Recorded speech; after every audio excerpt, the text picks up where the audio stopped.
1.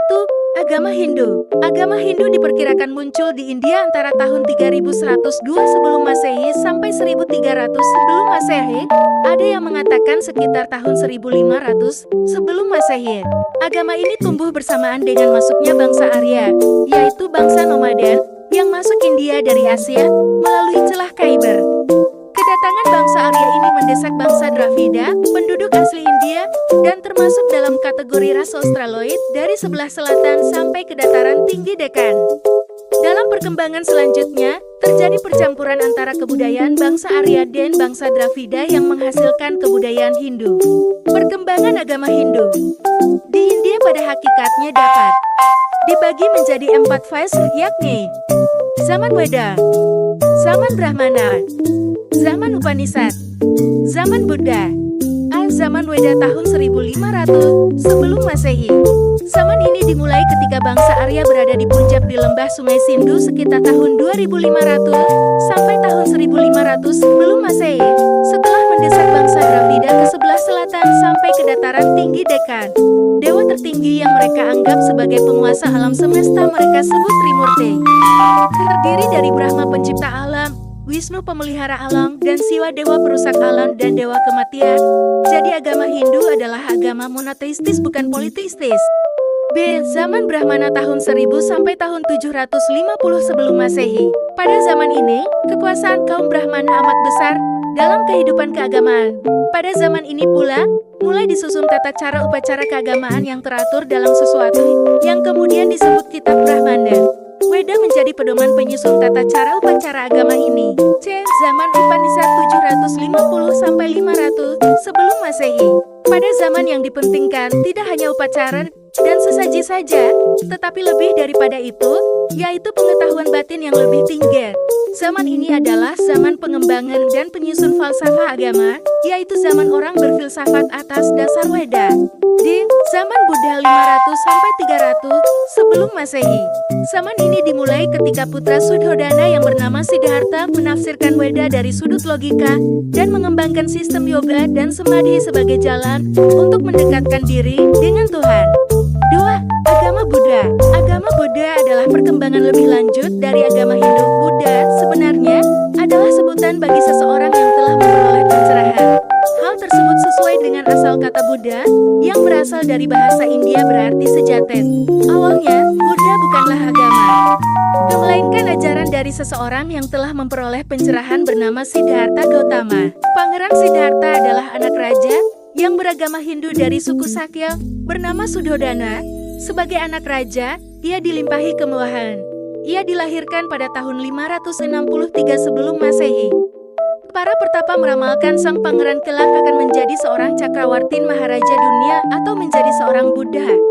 Konon, Raja Sudhodana sedih mendengar ramalan tersebut karena jika sang pangeran menjadi Buddha, tidak ada yang akan mewarisi tahta. Untuk mencegah terjadinya ramalan itu, para pertama menyarankan agar sang pangeran jangan sampai melihat 4 macam situasi, yakni orang tua, orang sakit, orang mati, dan seorang pertapa. Itu berarti ia tidak diperkenankan keluar istana. Buddha menemukan bahwa hidup ini adalah penderitaan ketidakpuasan. Penderitaan atau pengalaman ketidakpuasan itu disebabkan oleh nafsu, keinginan, keserakahan, ketidaksukaan, kebencian, dan kebodohan, kegelapan, kurangnya kebijaksanaan. Ada keadaan damai, yakni tidak ada penderitaan atau pengalaman ketidakpuasan. Namun pencerahan itu dapat dicapai hanya dengan melakukan dan menghayati 8 jalan mulia, 8 jalan kebenaran. 8 jalan mulianya yaitu 1. Pandangan benar. 2. Pikiran benar. 3. Ucapan benar. 4. Perilaku benar. 5. Kehidupan benar. 6. Usaha benar. 7. Perhatian benar. 8. Konsentrasi benar. Sepeninggal Buddha, para penganutnya menyebarkan ajarannya dan lahirlah agama Buddha dengan kitab sucinya, yakni Tripitaka. Agama ini berkembang sangat pesat di India di bawah Raja Ashoka. Semula ia beragama Hindu dan dinasti Maurya. Ia menyebarkan banyak pendeta Buddha ke seluruh wilayah kekuasaannya, bahkan sampai di luar wilayah kerajaan. Pada tahun 78 Masehi, terjadi perpecahan di antara penganut Buddha. Perpecahan melahirkan dua aliran, yaitu Buddha Mahayana dan Buddha Hinayana. Ajaran dalam Buddha Mahayana lebih kompleks karena banyak dipengaruhi oleh agama dan kepercayaan lain, seperti agama Hindu atau Taoisme, sehingga mengenal dewa-dewi juga. Adapun Buddha Hinayana mendekati ajaran Buddha yang sesungguhnya. Aliran Hinayana yang berkembang di 1. Indonesia, 2. Thailand, 3. Kamboja, 4. Vietnam, 5. Myanmar, 6. Laos. Aliran Mahayana yang berkembang di 1. Tiongkok, 2. Korea, 3. Taiwan, 4. Jepang. 5 teori yang cukup terkenal dalam menjelaskan masuknya agama Hindu dan Buddha ke Indonesia. 1. Teori Ksatria. Menurut teori Ksatria, agama Hindu dibawa ke Indonesia oleh kaum militer atau prajurit dan bangsawan yang saat itu memegang kekuasaan di wilayah India. Teori Ksatria dikemukakan oleh J. Ginsberg, Mukherjee, dan J. L. Munis. 2. Teori Vaishya. Teori ini menyatakan kalau agama Hindu-Buddha dibawa oleh pedagang India ke Indonesia. Agama Hindu masuk ke Indonesia dibawa oleh pedagang India. Teori ini dikemukakan oleh N. J. Fromm yang berpendapat bahwa agama Hindu-Buddha masuk ke Indonesia dibawa oleh pedagang dari India.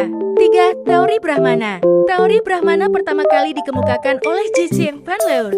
Teori ini menyatakan bahwa agama Hindu-Buddha dibawa oleh kaum Brahmana dengan dua cara, yaitu kaum Brahmana dari India diundang raja-raja Indonesia dan kaum Brahmana datang dari India bersama para pedagang ke Nusantara. 4. Teori arus balik. Teori yang dikemukakan oleh F. D.F.K. Boston menyatakan bahwa agama Hindu-Buddha dibawa oleh orang Indonesia yang pergi belajar ke India, dan ketika kembali dari India, mereka menyebarkan agama Hindu-Buddha ke Indonesia. 5. Teori Sudra. Teori Sudra dikemukakan oleh Van Faber. Teori ini menjelaskan bahwa penyebaran agama dan kebudayaan Hindu-Buddha di Indonesia diawali oleh para kaum Sudra atau Budak yang bermigrasi ke wilayah Indonesia.